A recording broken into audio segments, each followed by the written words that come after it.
এক নজরে আজ বুধবার 24শে জুন সচিবালয়ে মন্ত্রী পরিষদ সচিব কমিটির মিটিং শেষে পে স্কেল নিয়ে সচিব কমিটির 5টি প্রধান সিদ্ধান্ত। নাম্বার 1, 2 ধাপে বাস্তবায়ন। পূর্বের 3টি ধাপের পরিবর্তে কর্মচারীদের দ্রুত আর্থিক সুবিধা দিতে মাত্র 2টি পৃথক ধাপে পুরো নবম পে স্কেল বাস্তবায়নের পরিকল্পনা।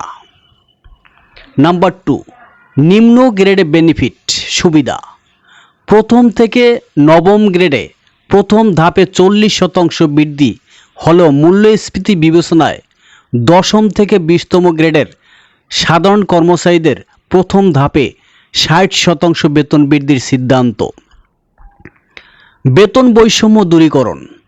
বিশেষ করে 11 থেকে 20তম গ্রেডের কর্মচারীদের মধ্যে দীর্ঘ বছর ধরে চলে আসা গ্রেড ভিত্তিক বেতন বৈষম্য নিরসনে বিশেষ রোডম্যাপ তৈরি করা হয়েছে। ভাতা ও সুবিধা বৃদ্ধি।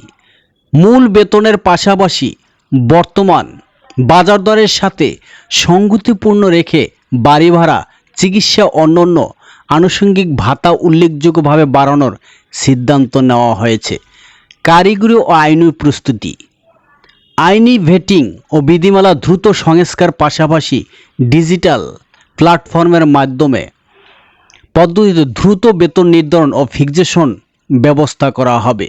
1 জুলাই থেকে কার্যকরের পথ সুগম হবে। মূল ভিডিও পেতে আমাদের চ্যানেলটি সাবস্ক্রাইব করুন।